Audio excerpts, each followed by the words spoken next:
Hola a todos y todas, somos un par, veo conectados. ¿Cómo andan? ¿Cómo están todos por ahí? Voy leyendo. Bueno, Fer es quien preparó eh, esta reunión para dar esta pequeña clase, esta charla sobre producción musical y creación sonora, un poco de la historia eh, que nos compete a los productores, a los creadores musicales. Eh, y bueno, los voy a estar leyendo en el chat. Ténganme paciencia porque nada, vamos a, les voy a ir contando un poco sobre una diapositiva, así que mientras tanto los voy leyendo. Y bueno, no duden ahí en consultar si tienen alguna duda y si puedo ahondar en algún dato, ¿sí? Primero que nada, me presento. Si bien ahí en pantalla dice mi nombre, soy Gonzalo Ilutovich. Voy a compartir ya que estoy. Ahí está. Perfecto. Y acá tenía que poner el chatear. Perfecto. Ahí los veo. Más bien me veo a mí y veo el chat también. Y la pantalla. Y el PowerPoint. Bueno, bueno, primero que nada, de vuelta agradezco a Fer que estuvo muy atento acá preparando esta reunión. A todos y todas las que vinieron, las y los que vinieron y se interesaron en esta charla. Y a la Universidad de Palermo por convocarme una vez más a la OpenDC. Es un gustazo estar acá y compartiendo un poco de la investigación que uno va haciendo a lo largo de su transcurso profesional y académico. Me presento, como dice ahí en pantalla, yo soy Gonzalo Ilutovich, el licenciado Gonzalo Ilutovich. Soy licenciado en Artes Electrónicas en la Universidad Nacional de 3 de Febrero. Soy estudiante también de un posgrado en la misma universidad, en la Universidad Nacional de 3 de Febrero, un posgrado en Industrias Culturales y Convergencia Digital, así que en esta charla vamos a estar hablando de algunas cosas en relación eh, también, más allá de la creación sonora, o cómo, de alguna manera, cómo la industria incide, ¿no? Sobre la producción musical y las diferentes formas de crear con el sonido. Eh, Soy productor musical, ¿sí? Este es mi estudio de producción en mi casa donde trabajo, y trabajo en algunos estudios de grabación, ¿sí? En donde, bueno, básicamente produzco música de otros artistas. También tengo mi propio proyecto musical de música y de canciones propias que se llama Gonzo Universo, eh, que también lo pueden buscar ahí en redes. Después al final les paso todo el chivo de todos estos links y etcétera.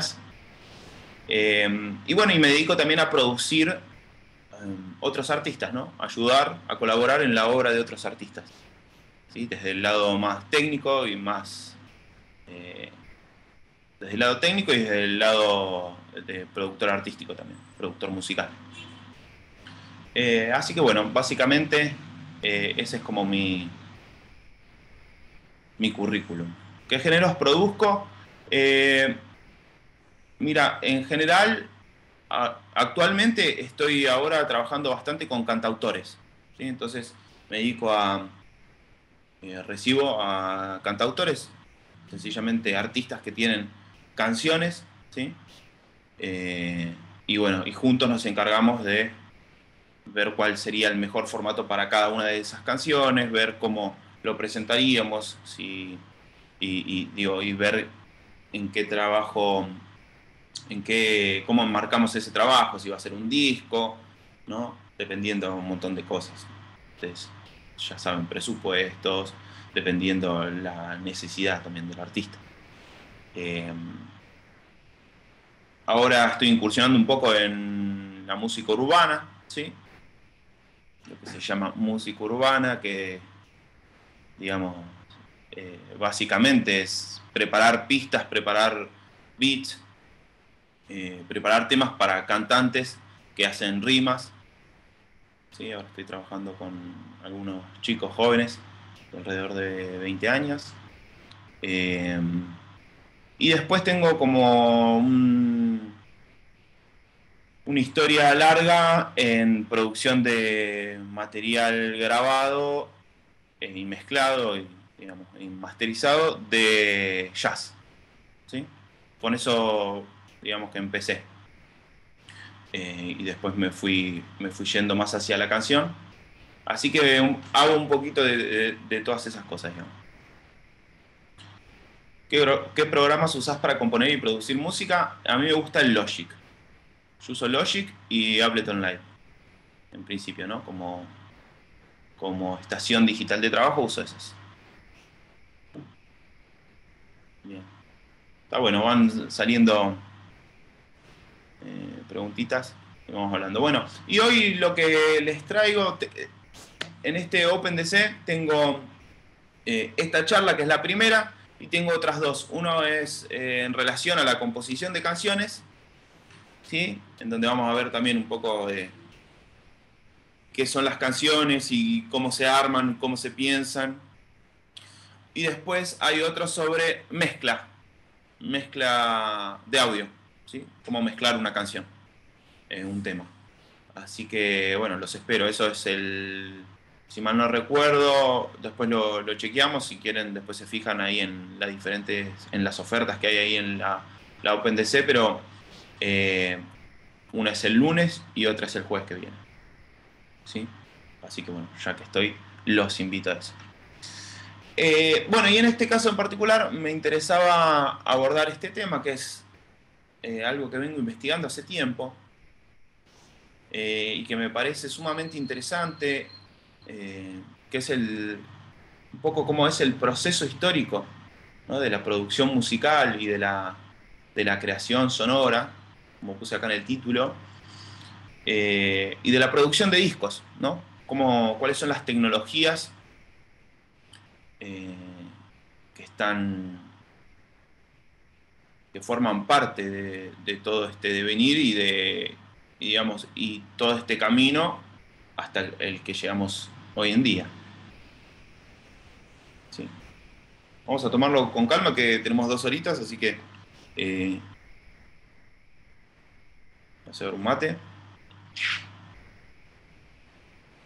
Bueno, y un poco esta historia, lo que me parece interesante y como para pensar y charlar y por qué no debatir un poquito en el chat, es cómo, digo, esta disciplina que es la de la producción musical o la grabación, ¿sí? La grabación sonora, cómo incide esa grabación en las creaciones, ¿sí? Cómo los avances tecnológicos y técnicos inciden en la estética, inciden en decisiones, digo, de todo tipo.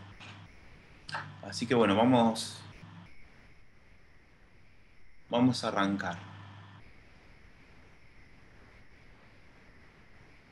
Bueno, y digamos, el principio de esta historia, o sea, podríamos haberla tomado desde un poquito más atrás, pero en principio me parece interesante abordarla desde acá, que es con la invención de dos dispositivos, ¿sí?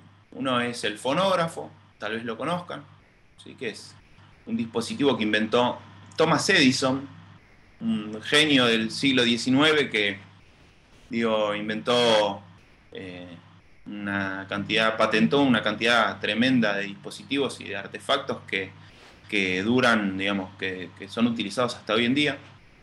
Y fabricó este fonógrafo, ¿sí? Construyó este fonógrafo, que es el primer dispositivo que permite fijar en un soporte fijar una vibración, ¿sí? Es decir, nos permite fijar en un soporte sonido y posteriormente reproducirlo. Si bien hay antecesores al invento de Thomas Edison, que también permiten fijar el sonido en un soporte, pero no eran dispositivos que después permitían reproducir ese sonido, ¿sí? Más bien eran dispositivos utilizados con finalidades científicas y de investigación, en los que se podía grabar ciertas vibraciones, ¿sí? Pero bueno, en principio Edison es el primero en patentar un invento con estas características, ¿sí? Que permite grabar y posteriormente reproducir eso que se grabó en un soporte. Bueno, ahí lo tenemos súper divertido a Thomas Edison con su invento, es un invento genial, que en principio estaba destinado el fonógrafo a transmitir mensajes, ¿ok? La idea que tuvo Edison fue bueno, poder enviar mensajes de un lado al otro, ¿sí? Es decir, poder grabar un mensaje, enviar el soporte a otro lugar o en otro momento tener la posibilidad de reproducir ese mensaje hablado. O tomar notas de voz, ¿no? Y por otro lado, acá tenemos otra imagen de el señor Alexander Graham Bell, el famoso Graham Bell, haciendo el primer llamado telefónico a una habitación contigua, una habitación cercana, ¿sí? En donde llama a su asistente y le dice, bueno, che, ¿me estás escuchando? Bueno, dale, vení. Esto sucede en 1876. Y bueno, y el teléfono, digamos, es el primer dispositivo, ¿sí? Graham Bell lo patenta en 1876, hace esta prueba 3 días después de haberlo patentado, y frente ahí a un público varonil, hace esta demostración y efectivamente ahí demuestra que su invento funciona, ¿sí? Porque Watson acude a su llamado. Este dispositivo ya cuenta con otra, digamos, si bien también la finalidad de este dispositivo es transmitir mensajes a la distancia, ¿sí? Cuenta con con elementos diferentes, ¿sí? Tiene un micrófono y un parlante, ¿sí? Y la comunicación se hace de forma eléctrica. Ahora vamos a ir viendo un poco cómo es el funcionamiento del fonógrafo, a diferencia de esto. Después hay todo un debate sobre si verdaderamente Edison, en el que no me voy a meter, pero por eso digo, si Edison y si Graham Bell fueron verdaderamente los inventores de estos dispositivos, o si ellos, bueno, digamos, de alguna manera se inspiraron en otros dispositivos que no tuvieron éxito y bueno, ellos fueron los que de alguna manera pudieron instalarlos en el mercado y encontrarle una finalidad propicia para su desarrollo, ¿no? Por eso acá entre paréntesis, no sé si ustedes ven el cursor, alguno confírmeme sobre la diapositiva, pero acá entre paréntesis dice Meucci 1854, ¿sí? Perfecto, gracias Fabio. Que es a quien después, no, muchos años después, en Estados Unidos, allá por el 2002, verdaderamente le dan, después de que falleció y después de que básicamente ya a nadie le importa, le atribuyen la invención del teléfono, ¿sí? A este señor Meucci, 1854, quien ya había denunciado que el invento del teléfono, que era un invento que llevaba otro nombre, le pertenecía. Pero bueno, eh, la historia es de quien la escribe, ¿no? Todos sabemos eso. Entonces, bueno, básicamente, en principio estos son como para mí los dos inventos que son el germen de lo que hoy conocemos como producción musical o como, digamos, las tecnologías y las técnicas aplicadas para la grabación sonora. Acá tenemos dos fonógrafos, este invento de Edison, este que les contaba que es el primer dispositivo que permite grabar sonido sobre un soporte y posteriormente reproducirlo.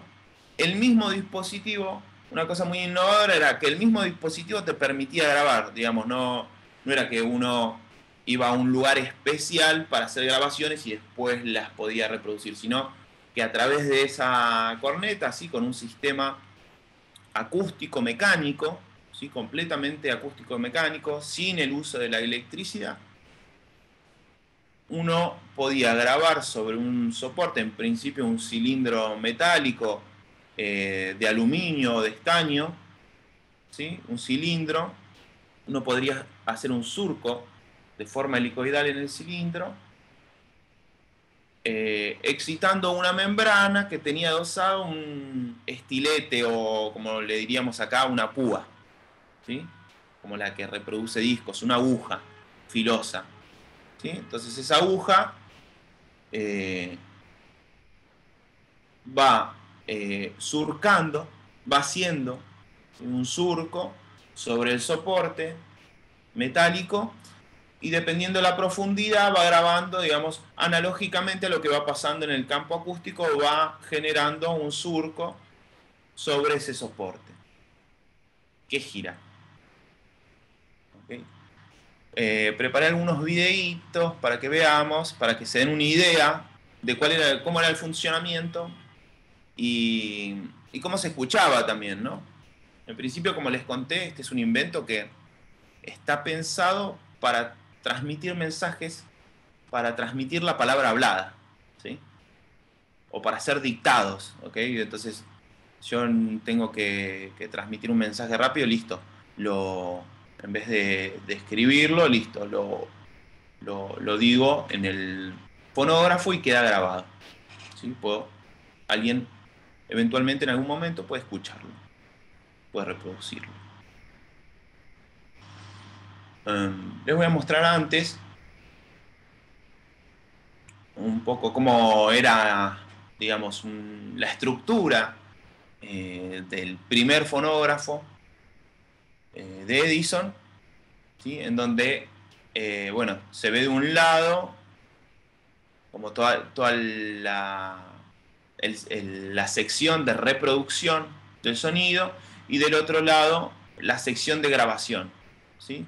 Entonces, uno hablaba por este orificio, acá en este módulo había una membrana sensible al sonido, ¿sí? Y adosada a esa membrana había esta aguja que les cuento. Esa aguja muy sensible, digo, al movimiento del sonido, cuando se generaba presión acústica, ¿sí? Ustedes saben que el sonido es presión de las moléculas de aire, ¿sí? Cuando se generaba presión sobre la membrana, este estilete, esta aguja, iba haciendo un surco. Y el sistema giraba, el soporte, que era un cilindro, giraba e iba trasladándose. Entonces el surco que la aguja hacía se imprimía, digamos, de alguna manera, de forma helicoidal, ¿sí? En general, los soportes, en principio, podían almacenar hasta 2 minutos, ¿sí? ¿Okay? Físicamente tenían la capacidad de trasladarse y de poder grabar en él un fragmento de 2 minutos. Y bueno, y funcionaba con una manivela, ¿sí? Entonces uno daba a la manivela una velocidad constante y podía después reproducir ese sonido cuando había una aguja lectora, leía las vibraciones del surco y a la inversa, digamos, había una membrana que generaba vibraciones y a partir de una corneta, ¿sí? de una corneta, se podía escuchar ese mensaje.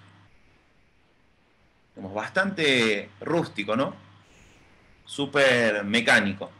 Este es como el principio de la grabación. Esto es lo que se llamó una época la grabación mecánico-acústica, ¿sí? Donde no hay electricidad de por medio. No hay cables, no hay cosas que conectar, ¿sí? Todavía ese problema, digamos, no existía. Les dejo de compartir ahora un segundito el PowerPoint para compartirles pantalla, compartirles ahí un videito que les tengo preparado. Bueno, se va sumando gente, bienvenidos y bienvenidas. A ver si lo... Aquí tenemos ya, este video muestra ya no un cilindro, digo, habíamos visto en la primera diapositiva a Graham Bell, en una colaboración de Graham Bell con el invento, con este fonógrafo, Graham Bell propone hacer cilindros de cera ya, de un material que sea más maleable, ¿sí? Y de alguna manera reciclable. Ahora vamos a pensar un poco más por qué.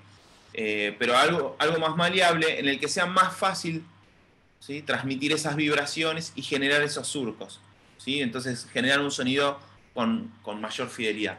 Al mismo tiempo, en avances de este dispositivo, a partir de la tecnología de engranajes, ¿no? Y utilizando tecnologías relacionadas a la relojería, ¿sí? Lo que se hace es ya no una manivela en la que uno tiene que estar constantemente alimentando eso y estar girándolo para que funcione el sistema, sino que uno daba cuerda al fonógrafo y después había un sistema de engranajes que generaba una velocidad constante y uno ya tranquilo, sin estar teniendo que dar cuerda al dispositivo, podía sentarse y escuchar.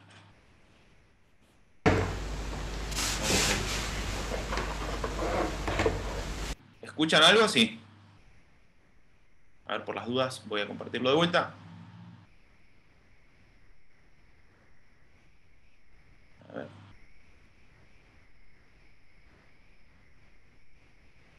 Esperen que no los veo en el chat.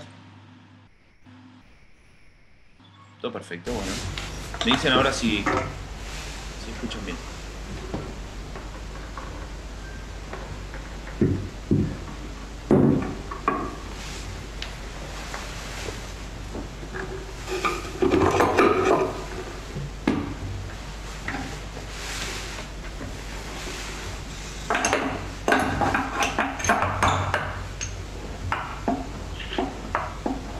Ahí le da cuerda, como un reloj, ¿no? De cuerda, un reloj antiguo.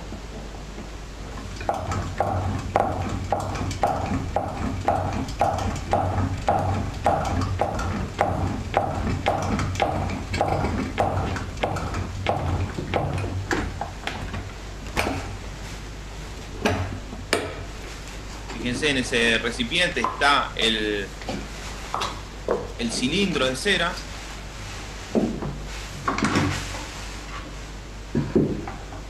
Bueno, se toma su tiempo el hombre.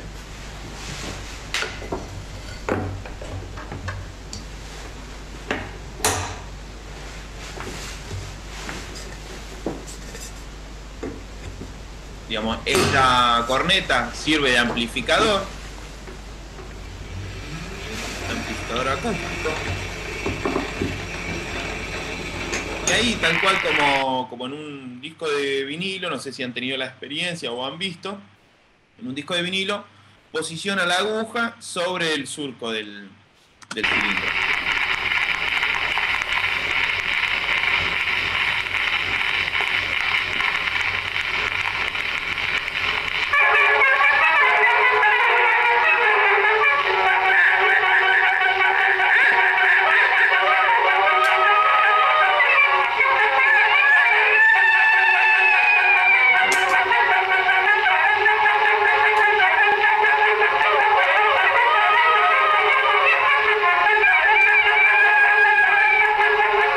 bueno, un poco insoportable la música, pero de alguna manera lo que les quería mostrar con este video es, ¿no? Ya cuando comienza el nivel de piso de ruido que tiene, ¿no?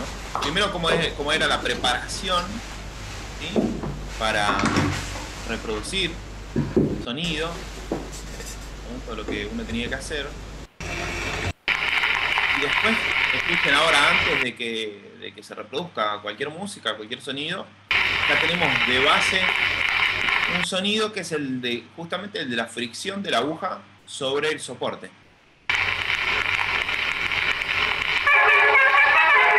Y después sobre eso, los sonidos que se grabaron. Okay. Les voy a mostrar otro videito, este ya lo cierro y vamos ahí. Vamos a tratar de nuevo. Standard phonograph from the collection of the Henry Ford, circa 1903, the earliest technology Si les puedo poner la pantalla completa, ahí está. to playback recordings you could actually record at home. So I'm going to demonstrate now. Hello, hello, hello. Mary had a little lamb. Fíjense ahí como a medida que el dispositivo va haciendo el surco, va generando un residuo, ¿sí? Digamos, va directamente horadando el material. Its fleece was white as snow, Dije, and genera everywhere that una Mary rebaba. went, its lamb was sure to go. So now I can lift the cylinder up, Saca el cilindro, remove it, saca la corneta, and brush off the swarf tiene que limpiar todo el remanente because de I cut through the material wax. del cilindro. Switch out my cutting stylus Ahí hay for una a playback cuestión, no sé si lo vieron, de continuidad para los que se dedican because al I cine, cut ¿no? through the Dice la wax. corneta puesta cuando acá because I no estaba cut through the puesta. wax. Switch out my cutting stylus Saca el dispositivo, o la parte del dispositivo, digamos, el estilete que sirve para grabar, for a playback stylus. coloca el de Put it back on the reproducción machine. Reposition. Horn back. y le da play. Let's see what we can hear. Hello, hello, hello. Mary had a little lamb, its fleece was white as snow, and everywhere that Mary went, its lamb was sure to go. So you can come to Maker Faire Detroit at the Henry. Bueno, perfecto. Eso es un poquito cómo funcionaba, digamos. Estos son dispositivos de aquel entonces que nos muestra cómo funcionaba. Voy a dejar de compartir. Cómo funcionaba este dispositivo, ¿sí? Como para ir pasando el limpio, ¿no? Entre toda la información que vamos tirando y que vamos viendo. Digo, había un piso de ruido enorme, primero, ¿sí? Era como un dispositivo súper atractivo, ¿no? Permitía grabar y reproducir, ¿sí? Y, bueno, pero tenía un piso de ruido tremendo. Y después, si se fijan en la segunda, ¿no? Se nota mucho más, en el segundo videíto, se nota mucho más cómo el rango de frecuencia que reproduce o que graba y reproduce, digamos, es súper acotado. ¿Qué quiero decir con esto? Fíjense cómo cuando ella habla a cámara se la escucha como una voz natural, digamos, con la tecnología que tenemos hoy en día, como una voz natural, con agudos, con graves, con medios graves, digamos. Pero sin embargo, cuando reproduce lo que ella grabó en el fonógrafo, se escucha así. Se escucha súper latoso, súper estrecho, como con pocos agudos, sin medios graves, digamos, con un rango de frecuencia súper acotado. Les quiero mostrar una última cosita en relación a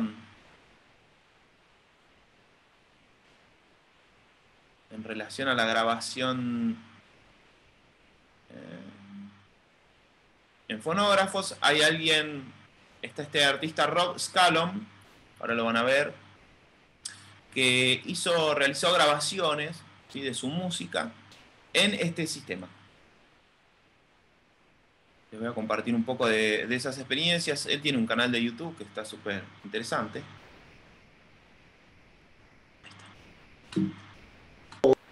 Yeah. Does that change? Like, does that make it?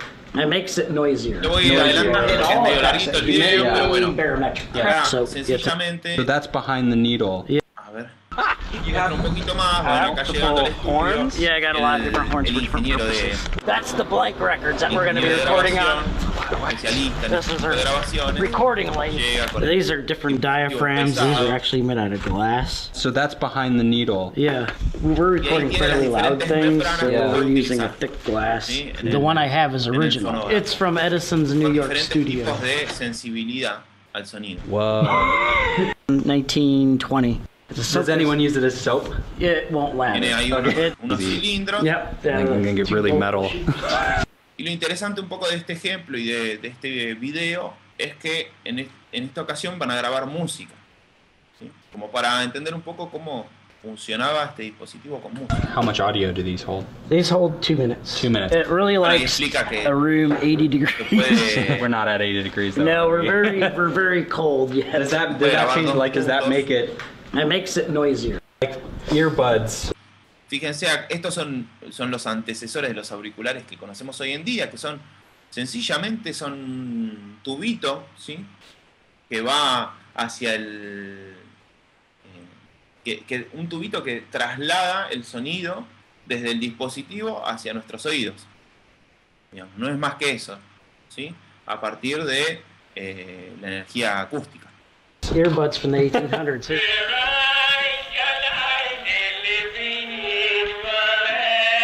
What's En este interesting about caso hay una corneta mucho más grande, ¿sí? Pensando en que hay que grabar música y hay que grabar tal vez varios instrumentos, la corneta es mucho más grande, entonces la superficie de la que toma sonido es mucho mayor. it is that it really puts into ¿Sí? Pero toda esa superficie igual conduce el sonido hacia ese mínimo punto que es la punta de la aguja que va a generar el sonido perspective sobre just what sound is. Whatever goes in. And the air go through the horn, and in this case, there's a piece of wax there. En este caso ya no es a manivela, ¿sí? Digo, con un sistema de relojería, sino ya este es un fonógrafo más moderno, ¿sí? Que funciona, That's spinning, and there's a needle that vibrates and puts those vibrations into the wax, and then you can play it back through a huge horn to amplify it. And this machine is as simple as recording sound gets. Sounds like we're listening to ghosts. Well, we are. Yeah, I'm cool as that. It's in the notes. I guess this is. Fíjense también toda la preparación que requiere la grabación, ¿no? Digamos, el armado del sistema de grabación. Ahí hay lo apunta muy de cerca con una lámpara para que la cera no esté fría, digamos, esté más bien a una temperatura en la que sea más maleable todavía y sea sensible a esas vibraciones. Okay. Wow, there's so Bueno, much van a more hacer una pressure when you're prueba, recording. You can see where I'm un yelling poco de voz. over there. So if you can just touch. Bueno, y en simultáneo hacen la grabación, como están en un estudio de grabación más o menos actual, digamos, hacen en simultáneo una grabación en el estudio para después hacer una comparación entre la grabación antigua del fonógrafo y una grabación a partir de medios digitales como todos conocemos hoy en día. There we go. Perdonen, pero yo voy adelantando un poquito así porque hay como mucho divague en el video y es bastante largo, 10 minutos. Pero bueno, ahí tenemos, por ejemplo, los músicos preparados para tocar, digamos, 2 cornetas apuntadas a cada uno de los instrumentos que se quieren tomar, y esas 2 cornetas coinciden y llegan al mismo diafragma, que es el que va a generar el surco sobre el soporte, sobre el cilindro ese. 1, 2, whoa. Okay. 1, 2.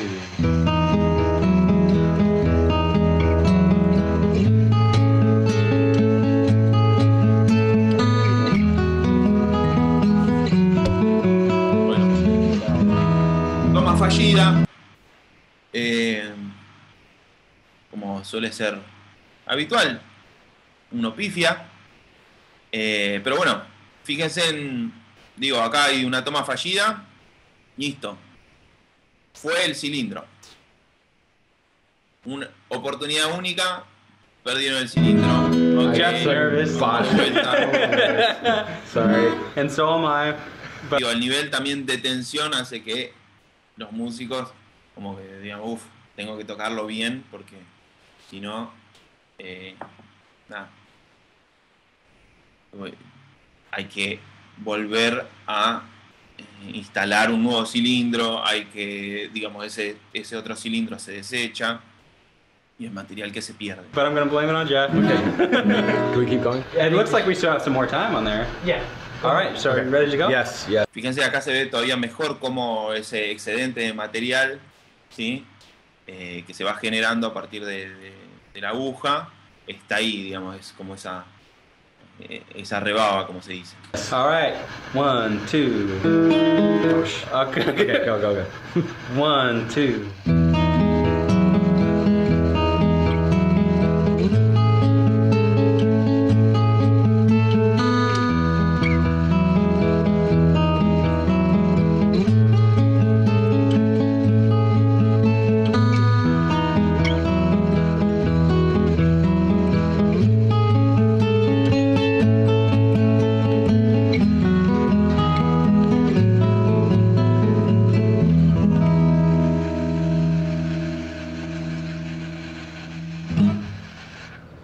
Y bueno, y ahí el técnico de grabación es el encargado de supervisar todo eso, ¿no?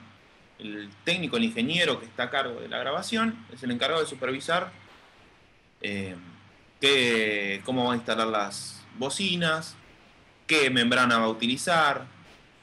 Y bueno, y está ahí en la misma sala con los músicos. Also, the headstock is like right in your face because you. El encargado del I missed one note, but I don't think I'm going to be able to punch it back in. Yeah. Wow. Yeah, it's there. Acá está lo que les contaba antes del reproductor, digo, de los auriculares. I missed one note, but I don't think I'm going to be able to punch it back in. Yeah, you nailed it. Acústicos. ¿Sí? Directamente instalados, pegados a la membrana de reproducción. Y ahí por un tubito uno puede escuchar suavemente lo que sucede. It's going a little slow. Oh. Years of earwax. No, That's really quiet.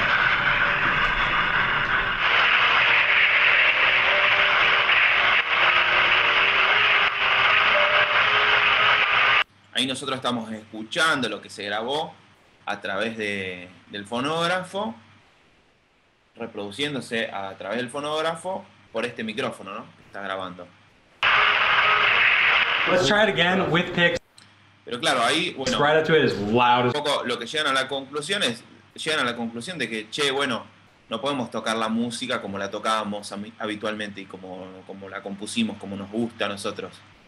¿Por qué? Porque la tocamos bajito, porque la tocamos a un nivel sonoro pequeño.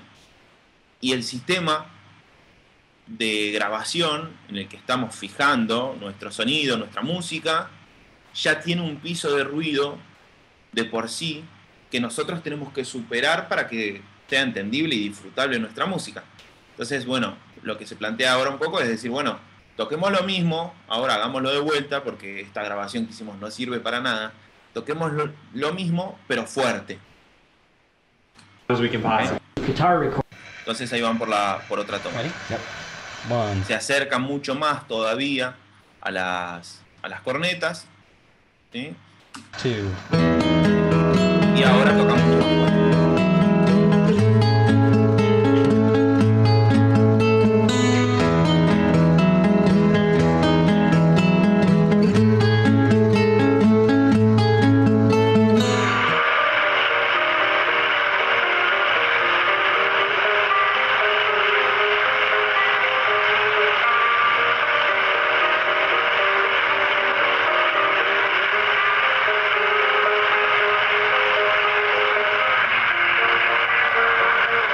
Igual el piso de ruido que tiene el dispositivo, ¿no? Cool. We got the wax cylinder. You'd send this to Fluff in the mail and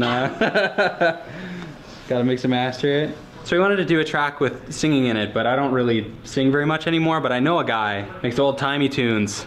Bueno, y acá posteriormente hacen otra grabación ya con mucho mayor nivel sonoro, digamos, la pieza que acaban de interpretar es como una pieza muy suave, a 2 guitarras, las guitarras son instrumentos de por sí, que no son muy sonoros, entonces, llevan al límite eso, pero así todo, llevan al límite su obra y su música, pero así todo, y sus instrumentos, pero así todo no llega a distinguirse del todo bien, se pierde un poco toda esa musicalidad, toda esa creación sonora, así como para llamarla ahí dentro del título de la charla, se pierde un poco en ese piso de ruido que ya propone el sistema de una.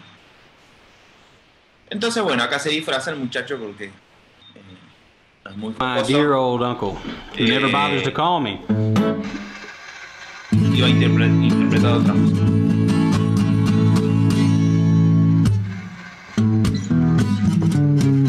If my uncle was a philanthropist, I wouldn't know. 'Cause he's never called me before. I've got an uncle down in New Orleans. He's never texted or called or anything. If my uncle was a philanthropist, I wouldn't know.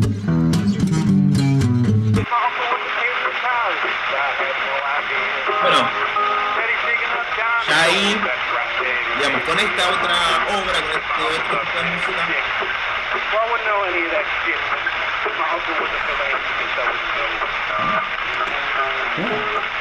ya pueden ver que el sistema funciona de otra manera. Entonces, un poco a la conclusión que me interesa llegar con viendo estos ejemplos,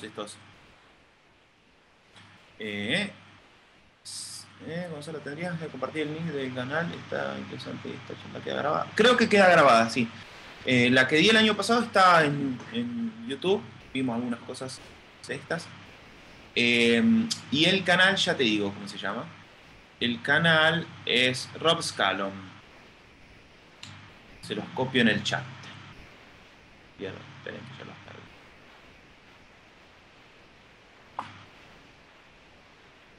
Buscan Rob Scallon en YouTube.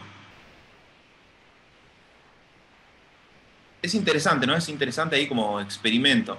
Él hace, después vean su canal, él hace como grabaciones antiguas, ¿no? Como por ejemplo, bueno, grabo en sistemas antiguos. Este es el primer sistema de grabación que estamos viendo, del que estamos charlando, pero tiene grabaciones en diferentes soportes, de diferentes formas hechas. De hecho, acá estoy viendo otro que graban una banda de metal, ¿no? Estaría bueno también, para terminar de sacar algunas conclusiones en relación a este dispositivo, veamos este videito juntos. Denme un segundo, les comparto de vuelta. Acá está.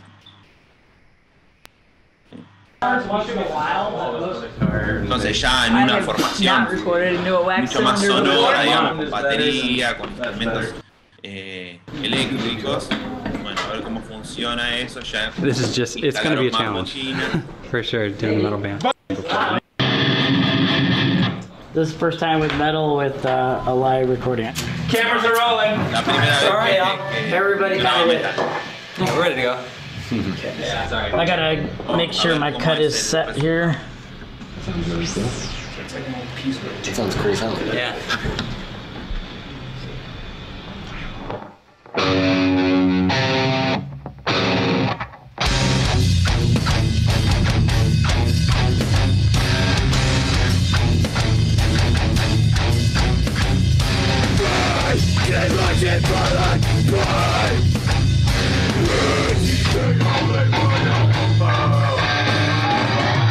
Now that is a proper, whoa, that's really loud. In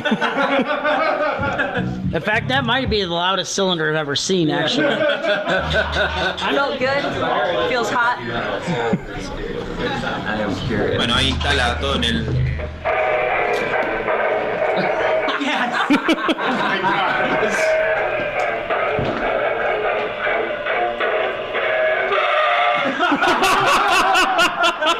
Oh my God. Wow!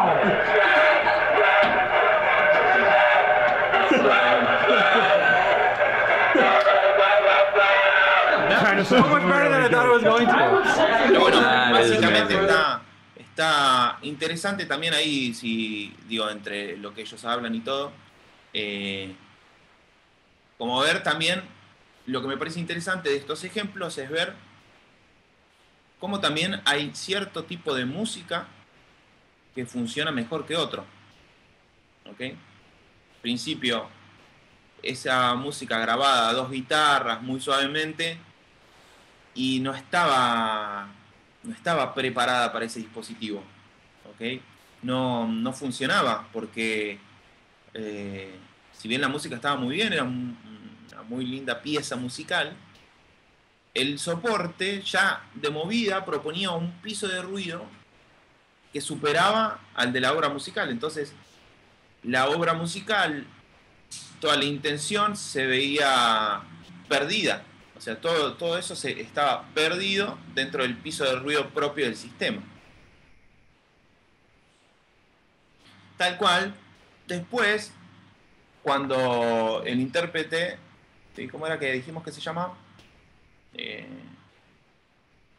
Rob, cuando Rob canta el tema tocado, ¿sí? Y lo canta, ya es otra la cuestión ahí. Ya ahí se puede reconocer una voz, se puede reconocer una línea melódica, un acompañamiento, ¿sí? Pero después, de vuelta, cuando ya sobrecarga el sistema de sonido, ¿no? con la banda entera, digo, es como que no se llegan a apreciar detalles. Si bien ahora sí, el piso de ruido del sistema ya está ampliamente superado, pero de alguna manera es como que el sistema se ve saturado por completo.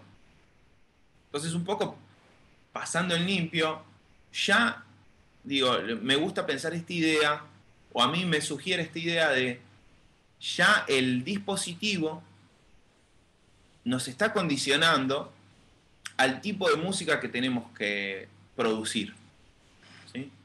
Ojo, eso es como algo interesante y es algo que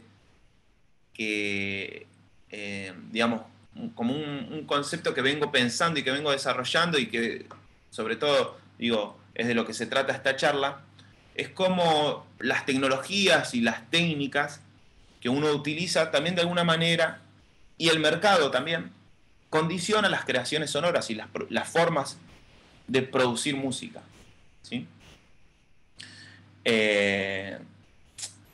Ni hablar de que el soporte, en este caso, ¿no? Los primeros cilindros de cera, son capaces de almacenar 2 minutos de música. Entonces, no podés grabar piezas musicales que duren más de 2 minutos.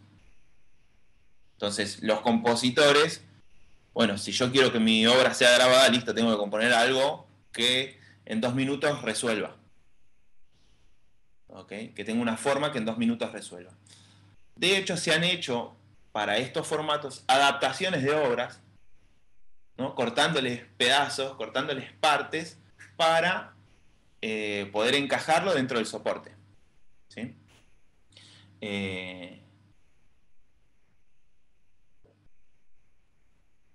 Bueno, continuemos un poquito más. Vamos a ir avanzando, que yo mientras tanto voy viendo la obra.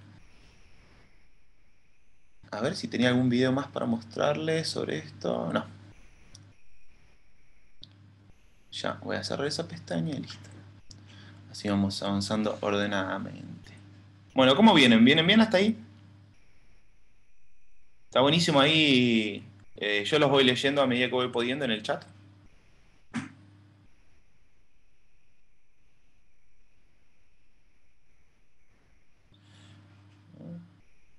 Perfecto.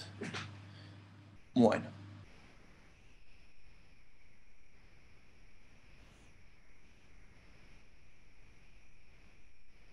Bueno, un poco les voy a compartir ahora de vuelta el PowerPoint.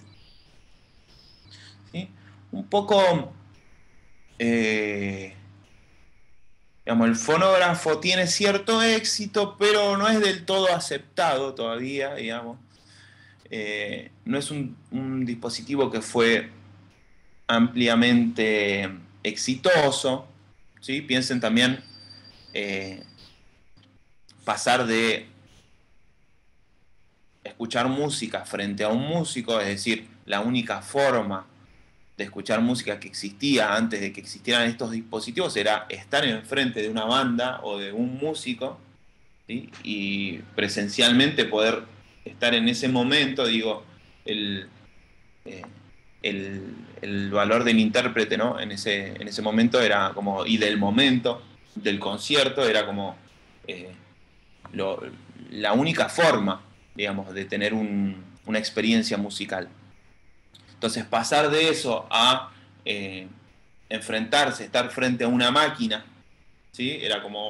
Fue como algo completamente disruptivo para la época.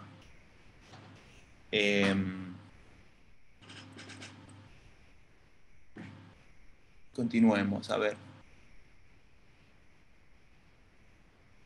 ¿Ven el PowerPoint?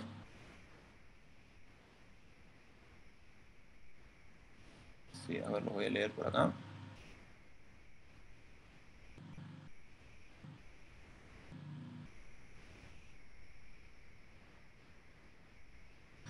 No probé. No sé si hay algún plugin que, si ustedes conocen, que emule un fonógrafo. Pero digo, se puede construir, digo, ¿no? ¿Cómo les parece a ustedes que suena el fonógrafo? Se puede construir, me refiero a sencillamente acotando el ancho de... acotando el espectro, ¿sí? Es decir, recortando con algún filtro pasabanda o con algún filtro pasabajo y pasaltos, ¿no? Recortar graves, recortar agudos. Ese efecto radio también.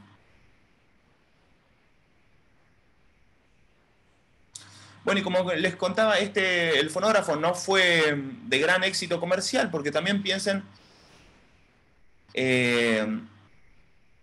las grabaciones que se realizaban en ese soporte eran únicas, digamos, el soporte era único también. Es decir, ese soporte no se replicaba. Venía un músico y si se quería vender una canción, tenía que tocar la canción tantas veces como se quería vender. No sé si se entiende. Es decir, yo tocaba una canción, como vimos recién, enfrente del fonógrafo, y esa canción se grababa directamente sobre el soporte. Y ese mismo soporte se podía comercializar, ¿sí? Pero no se podían hacer copias de ese soporte. Entonces la única forma de tener muchas veces la misma canción por el mismo artista era hacer muchas grabaciones. ¿Sí? Entonces se generaban muchas grabaciones. Esto también hacía, bueno, que el costo sea elevado. Después había todo un sistema en el que, digo, como ustedes se imaginarán, también la cera, a medida que uno iba reproduciéndola y que la aguja iba leyendo esos surcos, también esos surcos se iban deformando, ¿sí? Porque la cera es un material maleable, bastante maleable. Entonces el cilindro se iba degradando hasta el punto en el que uno escuchaba más ruido que la música que estaba grabada. Entonces ahí se creó todo un sistema en el que uno juntaba esos cilindros de cera, ¿sí? Que ya no le servían porque eran puro ruido, ya la música no se escuchaba, los llevaba al distribuidor de cilindros de cera con música y cambiaba esos cilindros por nuevas músicas. ¿Sí? Pero era como un sistema que no era práctico en cuanto a la distribución del material grabado. Bueno, continuemos un poquito más. Y bueno, más o menos en paralelo y un poquito atrasado, surge acuérdense, digo, todo esto va cada vez se va acelerando más, pero acuérdense el fonógrafo 1877, sale la patente. 10 años después sale Berliner con el gramófono. Y ahora sí, este dispositivo empieza a hacer el boom de la industria discográfica, digamos. Y ahora lo vamos a ver un poquito más adelante. Pero básicamente también es un dispositivo que no funciona a partir de la electricidad, sino que es completamente mecánico acústico, ¿sí? Básicamente tiene el mismo principio que el fonógrafo, pero la diferencia, una de las diferencias fundamentales radica en que ya su soporte no es un cilindro de cera en el que se surca, en el que se produce un surco de forma helicoidal, sino que el soporte ahora es un plato, ¿sí? Un disco chato, plano, en donde el surco no se realiza en profundidad, sino que se produce transversalmente, ¿sí? Con una vibración que se inscribe de forma transversal, ¿sí? Y el disco y la púa generan un surco desde afuera hacia adentro. ¿Okay? Lo que permite el disco plano, entre otras cosas, ¿sí? Aparte del disco plano, se hace de un material, en principio de goma laca, mucho más resistente, ¿sí? Y que no es tan fácil de desgastarse como los cilindros de cera. ¿Sí? Entonces, lo que permite este disco, este nuevo formato, es, primero, alojar mucho más cantidad de música, mucho más tiempo, ¿sí? Porque en ese disco el surco podía ser más largo que en el cilindro. Por otra parte, era mucho más fácil su distribución, porque era hacer un disco plano era mucho más fácil llevarlo y trasladarlo, ¿sí? Ocupaba mucho menos lugar que el cilindro. La ventaja a partir de la cual supera, creo yo, al gramófono, es la posibilidad, ahora sí, de realizar copias de esa grabación. ¿Okay? Se realizaba una grabación máster y a partir de esa grabación se hacía un negativo, ¿ok? Y después a partir de ese negativo se podían estampar copias prácticamente idénticas a lo original. Entonces, ahí es como es lo que dice el título, ¿no? Es esto que es la era de la reproductibilidad técnica, lo que llamó así Walter Benjamin, ¿no? Esa posibilidad de generar copias de una misma cosa, ¿sí? Entonces, los costos, por ejemplo, los costos de tener a un músico, de tener al músico interpretando frente a un sistema de grabación, en un estudio de grabación, horas de estudio de grabación, horas de técnico, esos costos se reducen un montón. Y a partir de también este mueble, ¿sí? y de como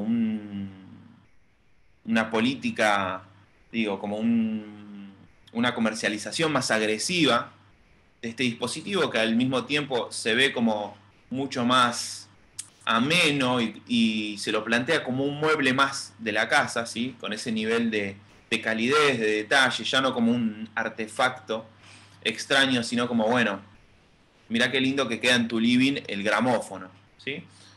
Ese es el primer boom, lo que se llama como el primer boom de la industria discográfica.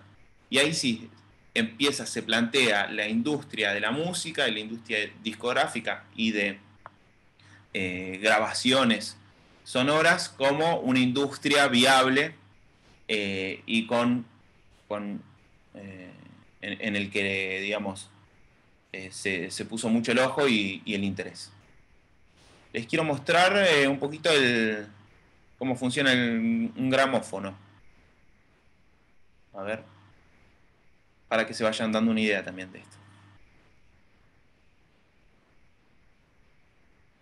la reproducción y la grabación mecánica analógica, empezaremos viendo cómo esta agujita de aquí haría... Este video es interesante ahí porque muestra como en detalle cómo son las partes del gramófono. Un poco lo que hablábamos, ¿no? Esa aguja, y ahí se ve toda la cápsula, digamos.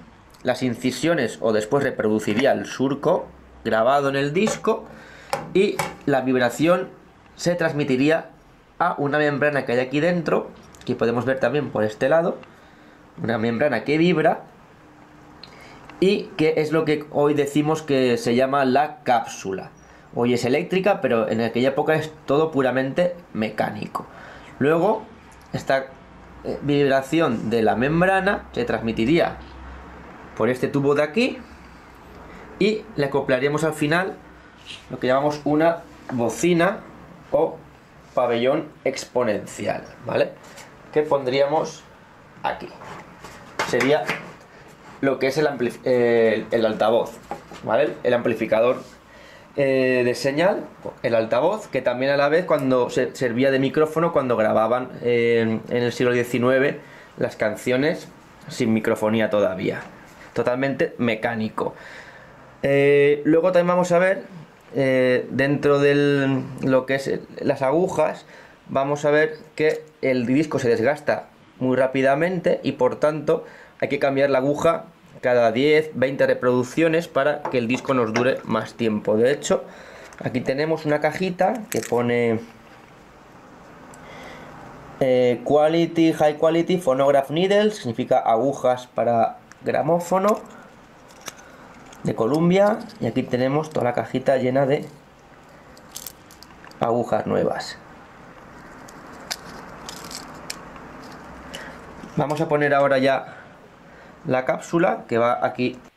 Voy adelantando un poquito porque tarda. Y vamos a ver ahora lo que es la parte mecánica que hace que se cargue el fleje que hay dentro de un tambor. De vuelta, este es un dispositivo completamente mecánico, ¿sí? En donde hay un sistema como de relojería en donde uno da cuerda, acumula, digamos, energía y después el sistema va dosificando esa energía. Hay la posibilidad de cambiar la velocidad, ¿sí? Donde ahí en el centro marca las revoluciones, o sea, la cantidad de revoluciones por minuto que el dispositivo en el que uno setearía el dispositivo. 78 era el típico, pero se podía enlentecer o acelerar la velocidad. Pero también podemos ponerlo slow, más lento, y fast aquí, más rápido, ¿vale? Vamos a ver cómo... Acá se ve bien el sistema de engranajes. El tambor empieza a girar porque el fleje intenta expandirse, y vemos cómo hay unos engranajes que conectan con el plato giradiscos y hacen que este gire. Fíjense que, digo, qué rudimentario el dispositivo, ¿no? La cápsula con la aguja.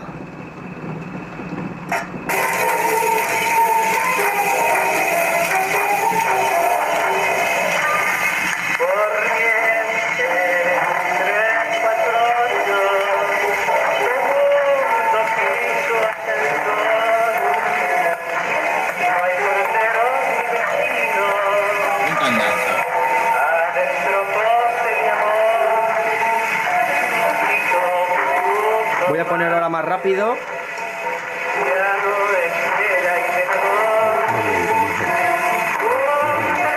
Y ahora más lento. Bien, ahí le cambia la velocidad, pero bueno, ahí ya más o menos podemos dar una casi no se nota de cómo funciona este dispositivo. A ver, ahí está. Ahí nos podemos dar una idea de cómo funcionaba este gramófono, ¿no? Y cómo era la diferencia entre fonógrafo y gramófono. Por otra parte, una de las diferencias sustanciales entre gramófono y fonógrafo era que ya el gramófono no permitía, el mismo dispositivo no permitía realizar grabaciones. ¿Sí? Era sencillamente un dispositivo que uno compraba para reproducir. ¿sí? Y ya enfocado directamente en la música, ¿sí? o en recitados. Se usaba como ahora, ¿no? El audiolibro, digamos. Y bueno, y como dice acá el título, ¿no?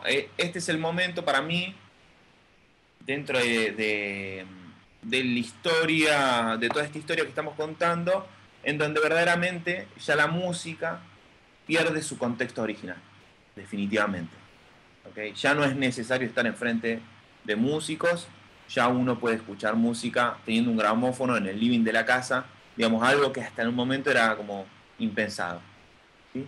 Y bueno, este dispositivo ya sí tiene éxito, el soporte es mucho más resistente, la calidad sonora era mucho mejor, y bueno, y es un sistema que se expandió ampliamente, digamos. Lo podríamos considerar como el primer sistema de reproducción de música que fue masivo, o empezaba, digamos, a ser masivo, teniendo en cuenta también lo que significaba la masividad en esa época, ¿no?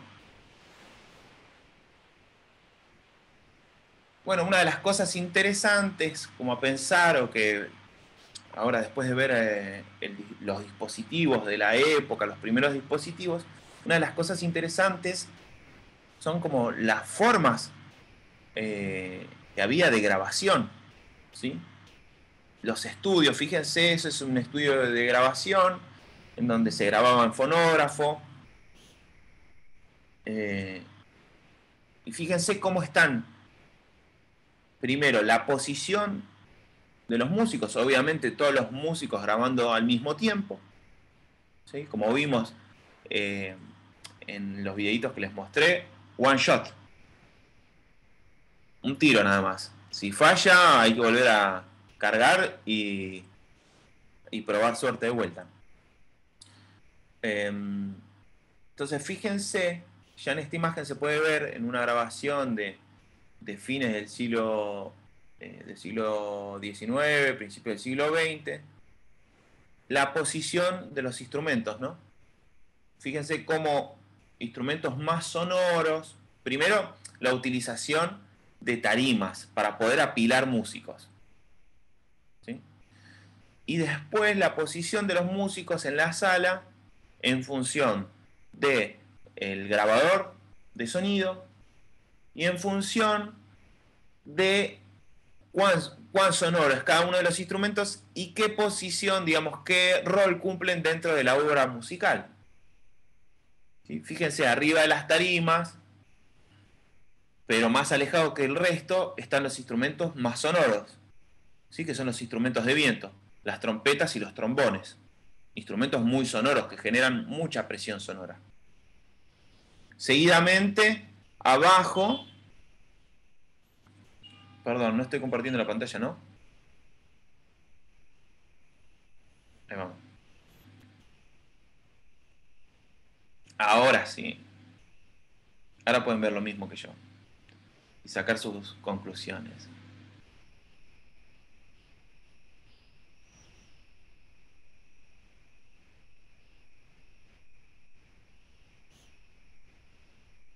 No, el tocadisco, digamos, lo que hoy se conoce como, por ejemplo, disco de vinilo, ahora lo vamos a ver, es ya mucho más avanzado. Todavía estamos en una etapa ahora acá, que es esta, la etapa acústico-mecánica. Todavía no hay electricidad de por medio, ¿sí? Todavía nada se enchufa, ¿sí? Nada se conecta a la red eléctrica. Todo funciona a partir de sistemas mecánicos y a partir de bocinas, ¿sí? De cornetas que toman el sonido o lo amplifican. Está buena la pregunta, Fabio, gracias. Bueno, entonces fíjense cómo es la distribución, eso que les contaba. Tenemos, ahora sí lo pueden ver, las trompetas arriba, más alejados que todos dentro del sistema, ¿sí? Acá está esa corneta que vimos que va directamente al fonógrafo, ¿sí? Que está atrás de esta cortinita. El cantante parado justo enfrente de la corneta, por encima, por adelante de todos los demás músicos, porque claro, naturalmente, al haber una voz cantada, es lo más, digamos, es lo primordial que se escuche la voz y que se entienda cuál es el mensaje que el cantante está cantando. ¿Okay? Todos los demás instrumentos hacen acompañamiento de esa voz, ¿sí? Entonces tenemos instrumentos menos sonoros, ¿sí? Acá se ve un violonchelo, viola y violín. Esos instrumentos por detrás del cantante, pero también muy cerca de la corneta, de la bocina, digamos. Clarinetes en la segunda fila y arriba en la tarima los metales, ¿sí? Que son instrumentos más estridentes, más sonoros, que generan más presión acústica, ¿ok? Y por lo tanto con menos problemas para proyectar el sonido y para que ese sonido se grabe. Acuérdense el videito que acabamos de ver, donde primero tocan más o menos, o sea, como lo venían tocando a un nivel bajito su obra musical y se pierde en el piso de ruido del sistema.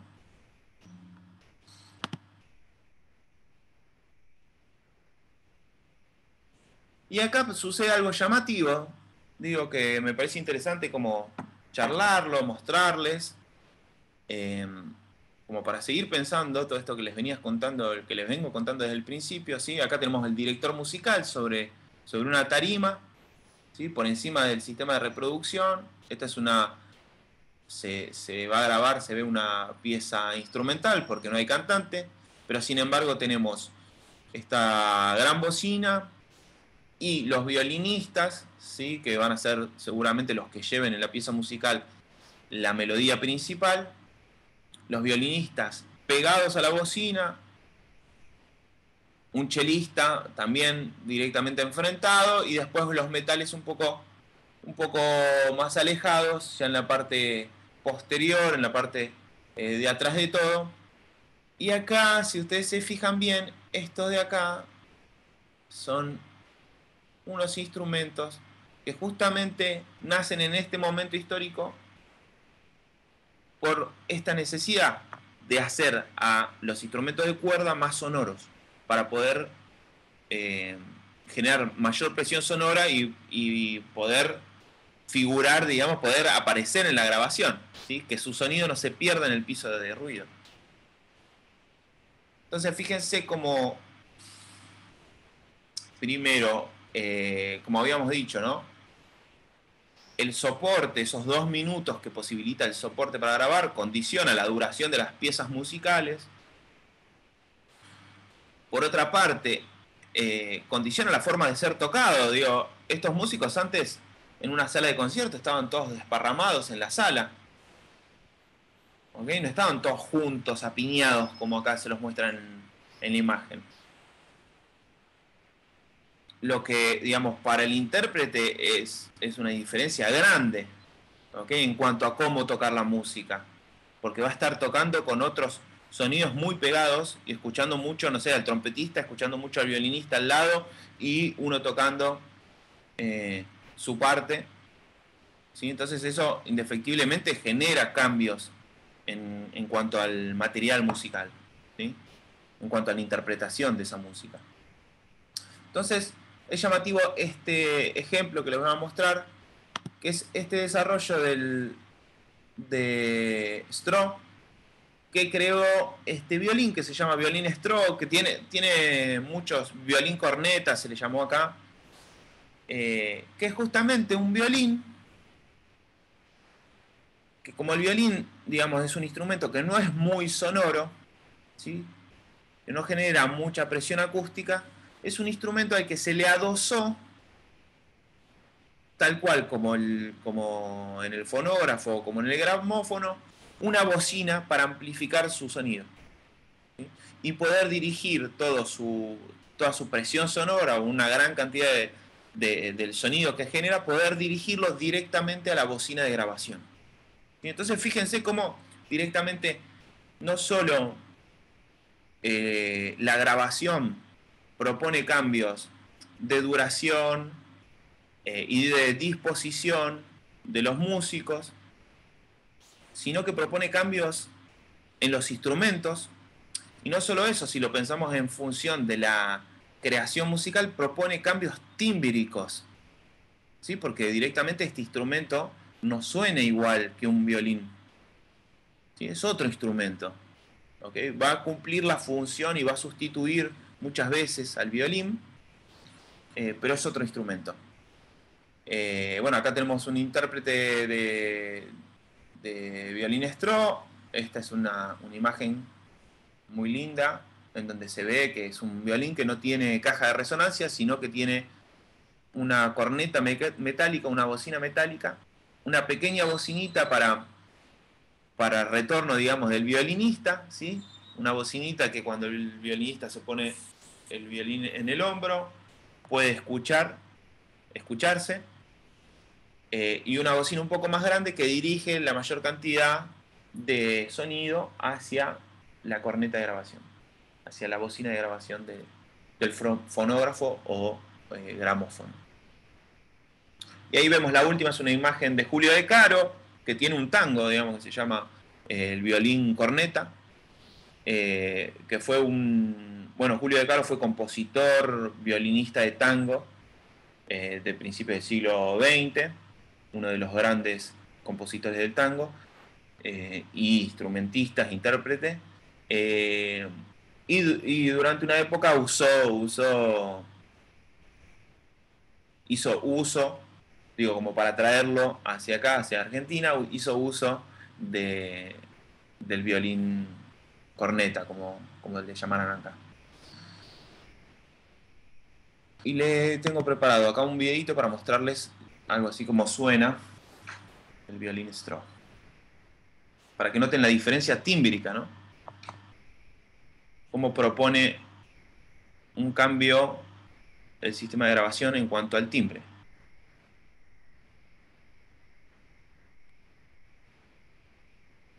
Perfecto. Találmány is, amely majdnem nem ugyanolyan, mint a rendes hegedű, de amint látjátok, ennek nincs teste. Van egy nyaka és két trombitája. A közönség felé szól a nagy, és felém a kicsi. Úgy hívják, hogy trombita hegedű, vagy pedig feltalálójáról Stroh hegedű. Akkor találták fel, amikor a mikrofonok még nem léteztek, un poco ahí cuenta lo que les está contando. Hangosabb felvételeket tudjanak készíteni, és létezik az egész vonos család számára. Hegedű, brácsa, cselló Como también és estas nagybőgő modificaciones se hicieron en todos los instrumentos de cuerda.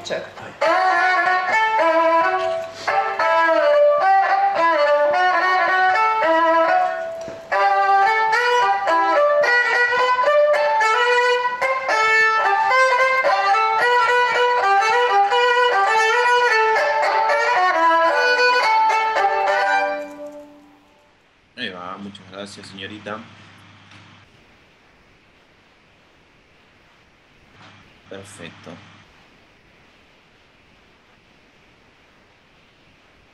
Bueno, ahí está, ¿no? Como de repente todos estos avances tecnológicos también van modificando la forma o los instrumentos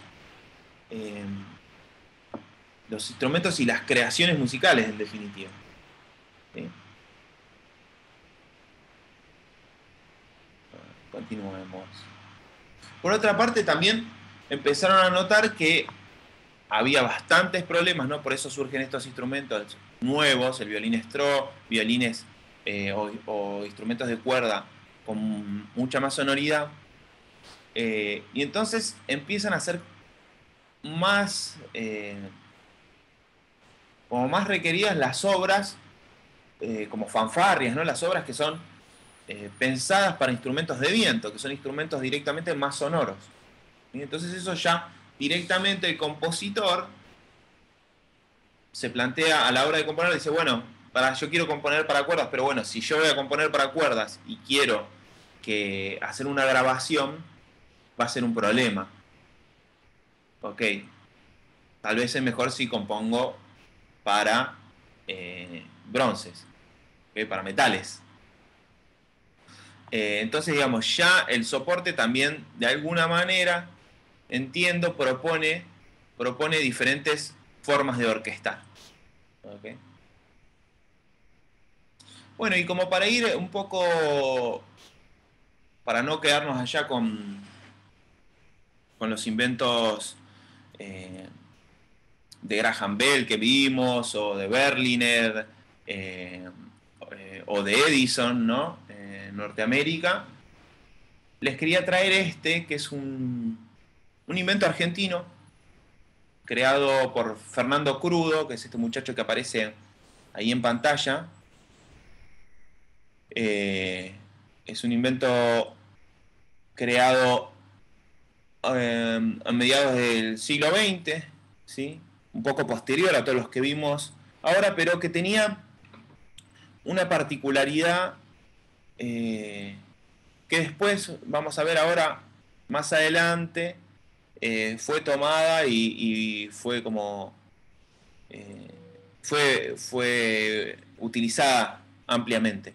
Pero básicamente consistía en vez de surcar, hacer surcos sobre un material, este invento consistía en, a través de una tecnología óptica, ¿sí?, tomada de la fotografía, generar, dibujar la onda sonora, ¿sí? Así como cuando uno saca una foto, ¿sí?, sobre un celuloide, sobre un papel, llamémosle, imprime la luz que entra por el lente. Bueno, justamente Crudo lo que propone es grabar el sonido a partir de la luz. ¿Ok? Y algunas de las cosas interesantes, si bien este fue un dispositivo que no perduró, Crudo nunca vendió la patente, fundó su empresa, llegó a tener un estudio de grabación en Buenos Aires, se hicieron algunas grabaciones de tango, en principios del siglo XX, les estoy hablando de 1930, 1940. Fue un invento que, si bien él viajó para promocionar su invento y para hacerlo conocer, viajó a Alemania, viajó a París.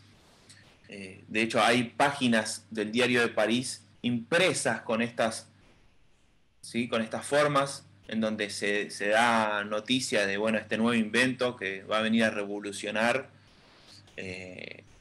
la experiencia sonora.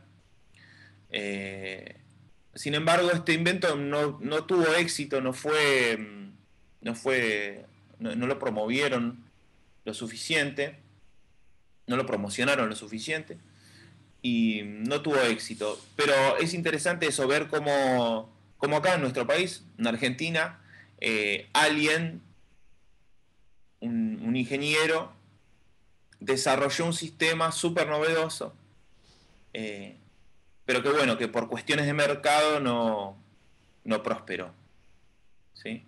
De hecho, hay toda una investigación, también los invito ahí a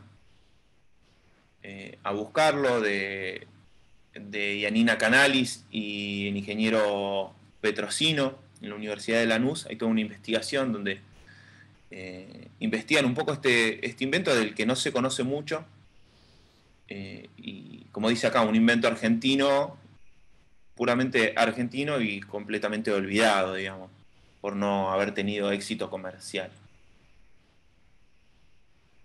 ¿Sí? Pero básicamente, fíjense que es bastante parecido al fonógrafo, ¿no? Digo, es un cilindro en donde se instala... Ay, perdón, no voy a compartir la pantalla de vuelta. Gracias, chiquis. ¿La están viendo o no? A ver. Acá estamos. Ahí va. Ahora sí. Pueden ver de lo que estoy hablando ahora. Perfecto. Gracias, Fabio. Qué bueno que estén atentos ahí del otro lado.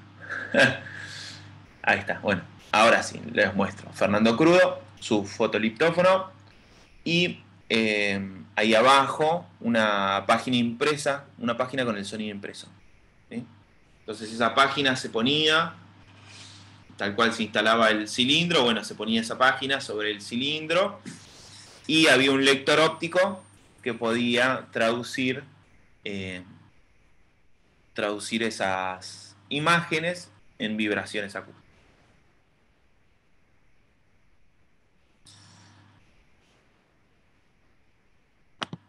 Bien. Bueno, llegada ya la década del 20, principio del siglo, ¿no? Volviendo un poco como a la línea de tiempo, a la línea temporal más allá de nuestro país y de los desarrollos tecnológicos en nuestro país. La década del 20 se hace como la primer transmisión de radio comercial y bueno, y comienza a cambiar un poco más la historia. Digamos, acuérdense que hasta este momento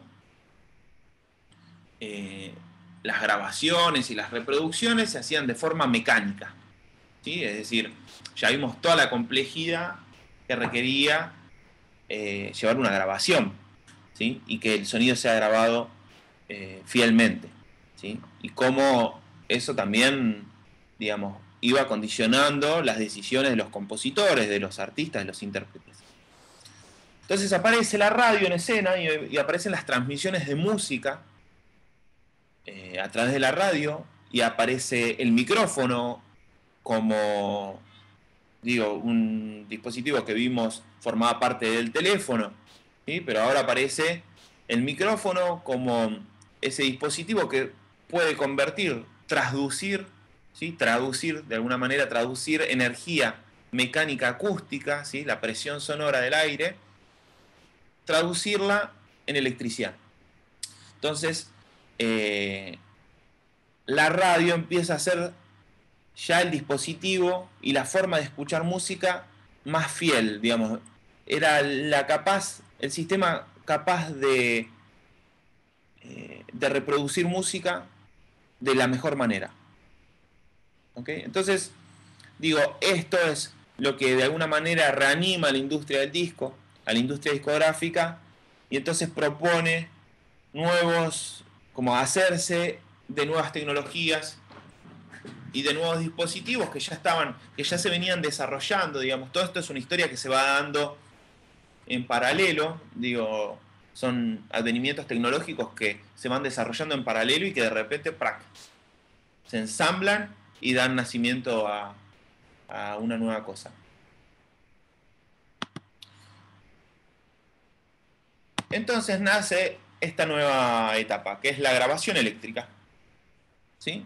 Ahora sí, valiéndose de la energía eléctrica, ya en los estudios de grabación, como pueden ver ahora, ya no están todos los artistas, todos los intérpretes apiñados sobre la bocina, sino que hay un micrófono, ¿sí? que es mucho más sensible, que traduce a partir del movimiento, tal cual como en el fonógrafo, ¿sí? Una membrana se mueve, pero dentro de un campo magnético, y eso genera electricidad. Electricidad que después puede ser, o sea, ese movimiento es traducido a electricidad, que después esa electricidad puede ser traducido a movimiento y a sonido posteriormente. ¿Ok? Entonces en 1925 se da este nacimiento, digamos, de la grabación y de la producción a partir de la electricidad, con el desarrollo del sistema de corte a partir de un sistema eléctrico, de los primeros discos, ¿sí? De 78 revoluciones. ¿Okay? Un poco como funcionaba el gramófono, como funcionaba el fonógrafo. El micrófono captaba estas ondas sonoras, las traducía a electricidad, y había un sistema de corte, ¿sí? Que traducía esas esa electricidad, esa energía eléctrica, las traducía en movimientos de vuelta a una aguja que realizaba un surco.